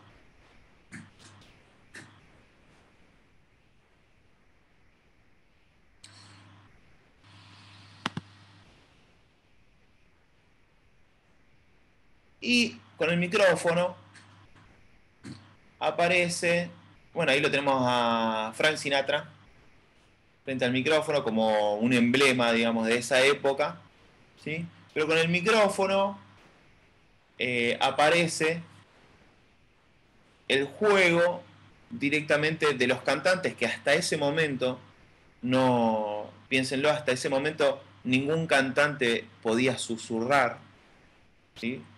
Porque acuérdense eso, el piso de ruido del sistema, de los sistemas de grabación, o mismo pensando directamente en una presentación en vivo, todos los cantantes tenían que ser cantantes que pudieran proyectar bien su voz para que el público los pueda escuchar, porque no había un sistema de amplificación. ¿Ok? Entonces, a partir del invento del micrófono, empieza este juego de los cantantes a poder acercarse y poder hablar suavemente al micrófono. Digamos, algo que hasta el momento nunca había sucedido, ¿sí? Y bueno, acá vemos algunos de los primeros micrófonos, ¿ok? Con sus amplificadores, ¿sí? Los micrófonos generaban pequeñas diferencias de tensión eléctrica que eran análogas a la presión generada en un ambiente, ¿sí? La presión sonora. Y con el invento de las válvulas y los amplificadores, esa tensión eléctrica podía ser amplificada y después, a partir de un sistema, generar esos surcos en discos. Y bueno, y algunos de los inventos que se van dando posteriormente, ¿no? Son el desarrollo del micrófono de condensador. Es algo que nosotros, todos los que nos dedicamos a la música, conocemos, ¿sí? Los micrófonos condenser, ¿sí? Que es un invento que viene desde 1917, pero que se empieza a aplicar posteriormente. La grabación eléctrica dice acá, pero es magnética. La grabación magnética sobre alambre, ¿sí? Que es un invento que se desarrolla, o sea, que se desarrolla hacia fines del siglo XIX, pero que se empieza a implementar comercialmente, fíjense ustedes, 35 años después. ¿Sí? Y empiezan a aparecer así desarrollos tecnológicos propios del momento que después van a ser adoptados por la industria. En 1931, por ejemplo, Blumlein patenta el estéreo, el sistema que conocemos hoy en día, casi como predominante en la industria, aunque seguimos escuchando en mono, digamos, mayormente, pero bueno, el estéreo también es un sistema, digo, cuando se venden sistemas de audio, en general se venden sistemas estéreo. Entonces, en 1931 tenemos ese advenimiento. En 1942 se hace la primera grabación en cinta, ¿sí? Ya empiezan a aparecer, empieza a jugar la grabación magnética, ya no la grabación sobre un soporte en el que se realiza un surco, ¿sí? Que después va a ser leído por una aguja, sino que se realiza una grabación de la información de forma magnética, ¿sí? Acomodando el material férreo que está en una cinta. En 1948 ya Columbia saca el primer LP, el primer vinilo de larga duración, long play, ¿sí? Y ya empieza esa limitación que se venía igual superando año a año, ya no deja de ser tanta y se empieza a poder reproducir algo así como 20 minutos, digo, los discos de vinilo, de microsurco, se pueden reproducir de los dos lados, tienen dos caras y tienen algo así como 20 minutos por cara, ¿sí? A partir de esta tecnología del microsurco, en donde solo sobre el material se necesitaba hacer un surco muy pequeño, entonces se podía acumular más información, ¿sí? Registrar, digamos, más información. Y en 1950 a 1969 se empieza a desarrollar las grabadoras profesionales de la época, que eran grabadoras Ampex, que a partir del ex Les Paul, del músico Les Paul, músico ingeniero Les Paul, el que creó la guitarra, de 1950 a 1969 empiezan a generar grabadoras magnéticas, ¿sí? Que graban sobre cinta magnética de 2 canales, y así llegan hasta 1969 a crear grabadoras magnéticas de 24 canales, ¿sí? Si bien no eran muy usadas todavía porque eran costosas, y porque de alguna manera no se veía por qué habría de usarse 24 canales, digo, ya para esa época Ampex ya había diseñado y ya había sacado al mercado sus máquinas. Y ahí llega un poco esta década, que es la década del 60, que es donde se empieza a romper un poco la barrera, digamos un poco, bastante, la barrera entre los técnicos, los ingenieros y los músicos. Fíjense ahí, si se acuerdan, podemos volver algunas de las imágenes. No, yo creo que en esta diapositiva no sé si hay. Pero bueno, básicamente el ingeniero de audio era un tipo que era un científico, un tipo que estaba de mameluco, ¿sí? Como un médico.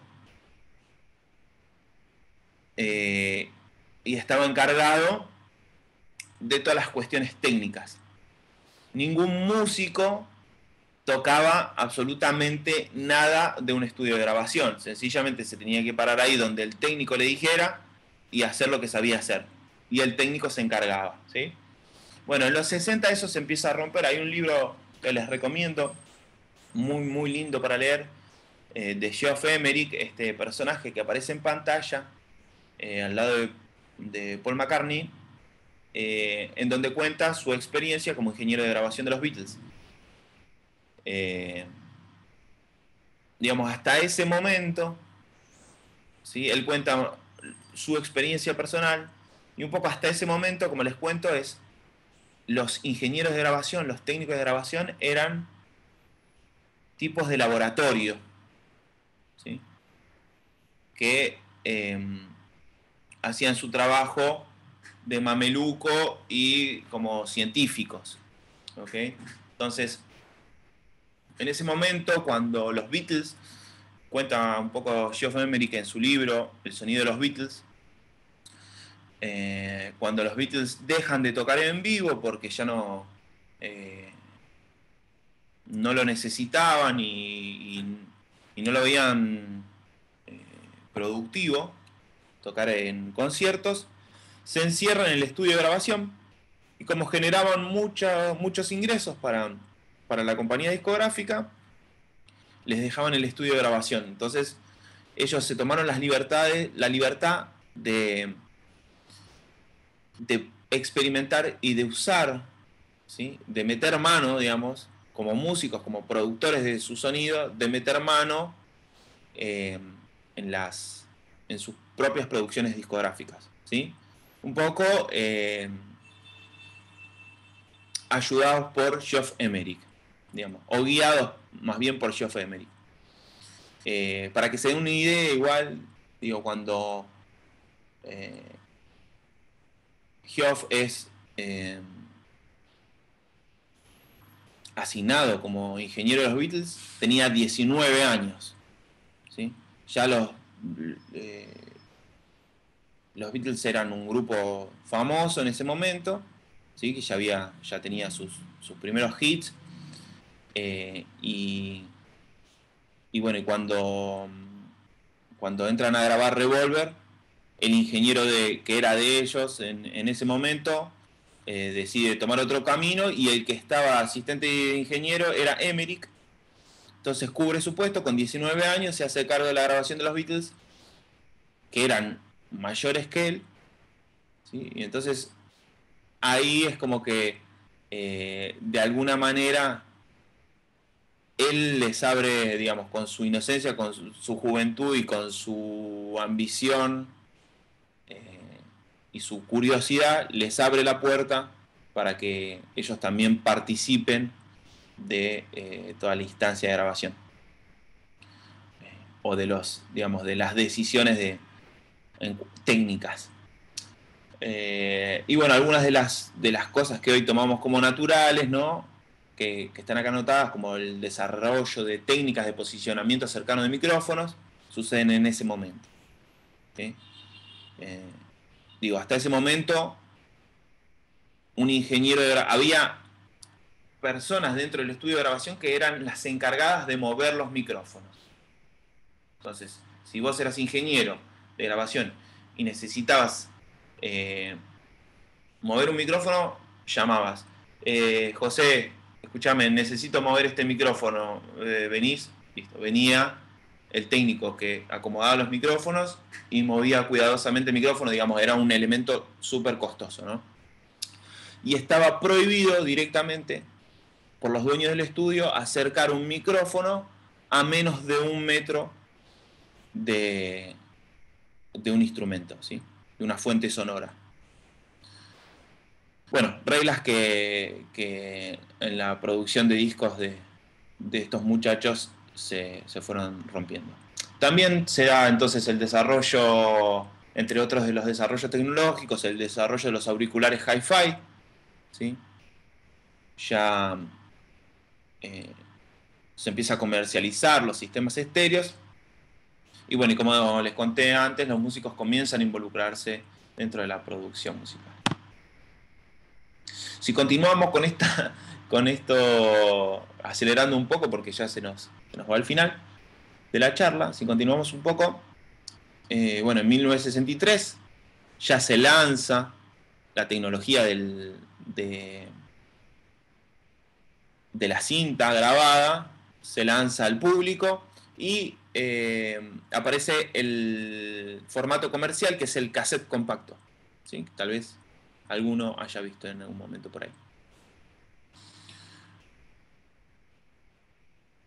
10 años después, un poco más, Sony lanza lo que también va a modificar fuertemente la forma de escucha, ¿sí?, que es directamente, ya uno no tenía que estar enfrente de un sistema fijo en el lugar, sino que ahora uno puede escuchar música en cualquier lugar, ¿sí? Entonces, el dispositivo que promueve esta diferencia, este advenimiento, es el Walkman de Sony, ¿sí? Bueno, en 1982 se comienza a comercializar el CD de audio. Si bien el cassette trajo muchas ventajas porque era muy barato, se escuchaba dentro de todo bastante bien, era portable, el CD ya aparece como el soporte hi-fi de la época, digamos. Y hasta hoy en día, digamos, con una capacidad digamos, con una capacidad de alojar una cantidad de información que permite un buen audio. Bueno, y en 1986 se lanza para estudios de grabación el DAT, que es una forma de registro sobre cinta, de registro digital de audio. ¿Ok? Entonces ya directamente pasamos de la época eléctrica, ¿sí?, y pasamos de traducir acústica y sonido y presión sonora en el ambiente a electricidad, y ahora estamos en este otro escalón, que es el de traducir esa electricidad ya a código binario, ¿sí?, a través de los conversores analógico digitales, poder convertirlo en un código de ceros y unos.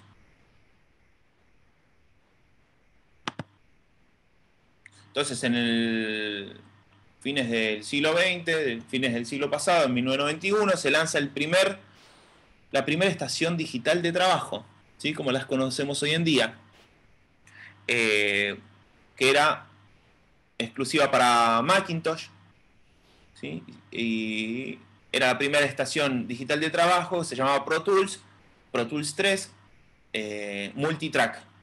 Y con ella estaba la interfaz de audio, lo que hoy conocemos como interfaz de audio, placa de audio,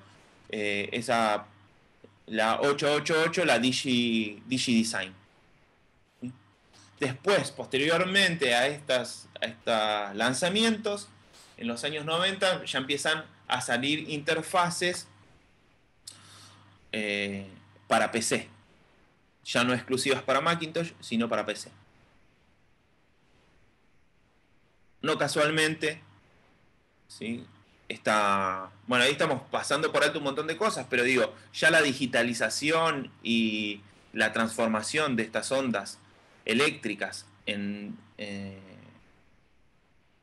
pasarlas a digital empieza a permitir un mayor nivel de edición, ¿sí?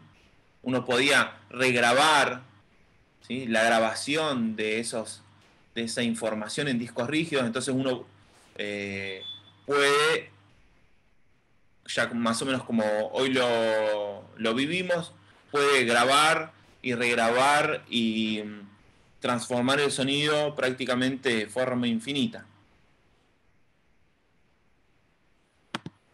Perdón, y acá tengo otro hito dentro de la década de los 90, fines de la década de los 90, que es el boom de la industria discográfica, digamos. 1999, 2000, 2001 fue lo máximo que se recaudó de dinero, digamos, lo máximo que generó la industria discográfica en venta de discos en toda su historia. Que no casualmente es el máximo porque empieza su caída, ¿ok? Y su caída, podemos decir, se da por varias cuestiones, ¿no? En el 93 se crea este formato de compresión de audio, ¿sí? Que es el MP3, que todos lo usamos, todos lo conocemos. En el 96 ya hay 10 millones de computadoras conectadas a Internet, ¿ok? En el 99 surge Napster, no como causante, sino como uno de los hitos, digo, que marcan esta diferencia. Napster era sino una de las plataformas más populares para compartirse archivos MP3, ¿no? Entonces, digamos, para poder compartirse música online. Entonces uno ofrecía al mundo los discos que tenía en MP3 y podía acceder a la discografía de quien quiera.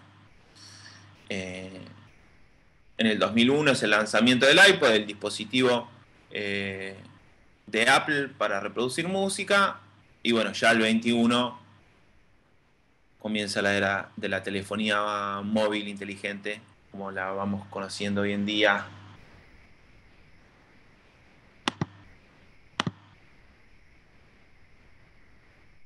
Y bueno, y llegamos al siglo XXI, ¿no? Que ya estamos, digamos, avanzados en el siglo XXI, el siglo de la pandemia, y el siglo del home studio, ¿sí? Se empiezan a comercializar, entonces, interfaces de audio de bajo costo, lo que hace que, digamos, cualquiera en su casa, con una computadora, que es algo bastante accesible, digamos, y que mucha gente puede tener, en su casa pueda producir música, ¿ok? Entonces nace esta idea del home studio, ¿sí? Una habitación en donde tengo la computadora, tengo una interfaz, tengo un micrófono, grabo, duermo ahí, como se ve. Y bueno, y esto hace que surjan diferentes expresiones musicales. Gracias, Fer. Esto hace que surjan diferentes expresiones musicales Y también de alguna manera, como volviendo a pensar en la creación sonora y todo, hace que las producciones y las grabaciones suenen de determinada manera, ¿sí?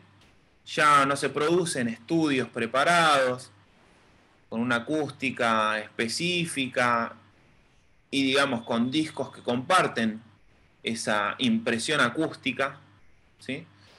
Sino que ahora, por ejemplo, el caso, me gusta este artista, Mac DeMarco, produciendo en la pieza, ¿no? Ahí vemos el estudio donde produjo algunos de sus discos. Es una habitación en su casa donde tiene sus dispositivos, una computadora, unos micrófonos, unos instrumentos, y produce sus discos en casa. Y yendo un poco más a nuestra realidad, a este momento que estamos viviendo y a nuestro país, tenemos el ejemplo de el productor más famoso de este momento, que es el señor Bizarrap, oriundo de Ramos Mejía como yo, con sus sesiones en vivo, ¿sí? Que produce en su habitación. ¿Sí? Ya la tecnología permite en cualquier lugar poder hacer grabaciones multitrack, grabaciones con una alta fidelidad.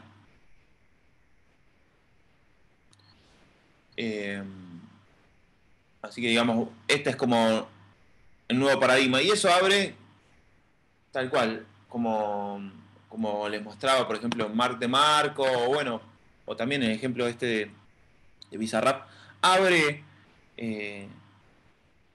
digamos, la producción hogareña también deja una marca en las creaciones sonoras de esta época, ¿sí?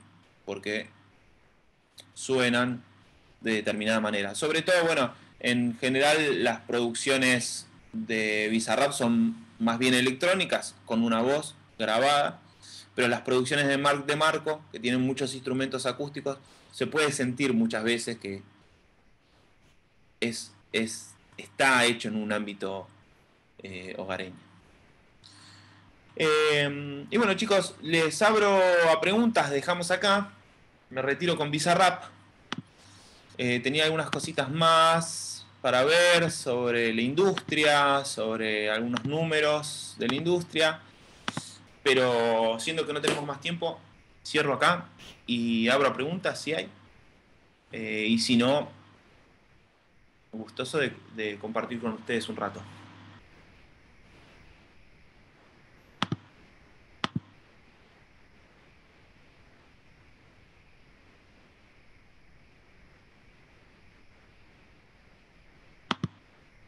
Bueno, preguntas random, me gusta. Sección de preguntas random. En general no recomiendo software. Yo uso Logic. Bueno, está muy bien. Ya hoy en día, digamos, todos los software que hay disponibles funcionan muy bien. Estos que nombrás, Cubase. El Audition no lo usé mucho, pero el Cubase sí, fue con el que empecé. Y bueno, funciona muy bien. Depende para qué es lo que quiera hacer uno.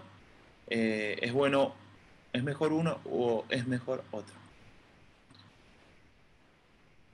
¿Sí? En la UP no tengo idea. No sé cuál le enseñan en la UP.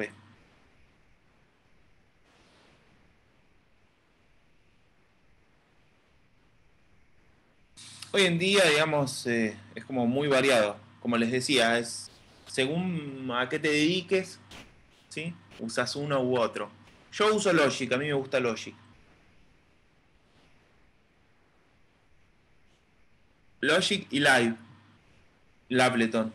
Pero el Ableton Live es más orientado a producción de música en vivo, ¿sí? Porque te permite, está orientado a eso, entonces te permite hacer ciertas cosas que están buenas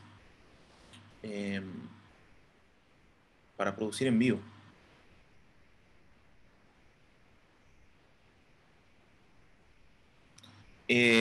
Gracie, no entiendo bien tu pregunta, a ver si puedes reformular. Dice, ¿por qué conceptos empezar cuando se empieza en el mundo de la producción?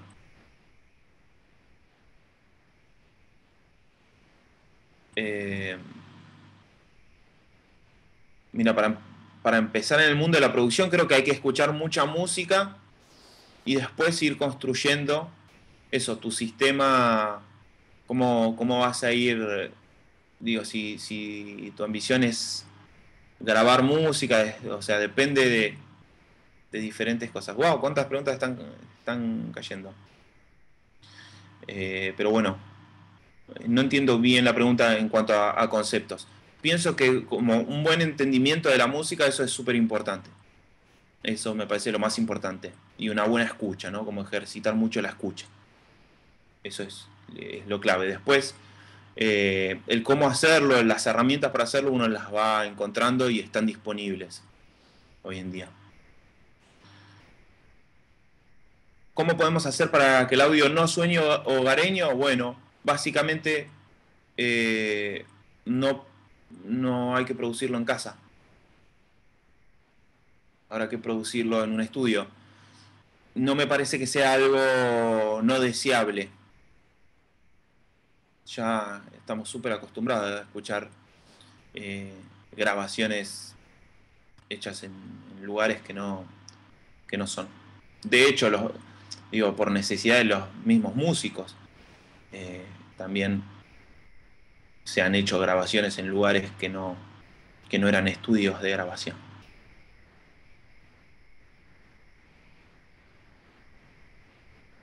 Bueno, ahí Gracie reformuló, un poco ya creo que te contesté. Para mí lo básico, el principio básico es aprender a escuchar.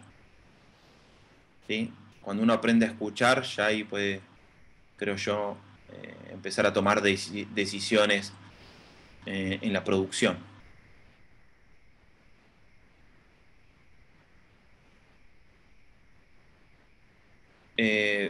No, como dije antes, en cuanto a software, hay muchos software, todos funcionan muy bien. No hay uno que esté por encima de los otros. Tienen diferentes características, son diferentes, herramientas diferentes. Pro Tools es muy usado, Live es muy usado, el Ableton Live, Logic es muy usado, digamos. Todos funcionan bien. Yo los usé todos y, digamos, con todos se llega a un buen resultado. Digamos, ya esa no te preocupes, Leo, por eso, porque esa ya no es la cuestión. Reaper también usé y funciona bien. Bueno, muchas gracias, Carvajal. Nos vemos el lunes entonces. Bueno, les propongo, ahí les dejo el correo electrónico. Ya los dejo porque están siendo las 5. Este fue el fin de la charla. Gracias a todos y todas de vuelta. Les dejo mi correo electrónico y si gustan me pueden seguir ahí en redes sociales, en Instagram, que es el que más uso, y seguimos la charla por ahí. ¿Qué les parece? Me buscan ahí Gonza Universo. Ese es uno de mis proyectos y es el Instagram que uso para comunicarme. ¿Sí? Bueno, les agradezco a todos.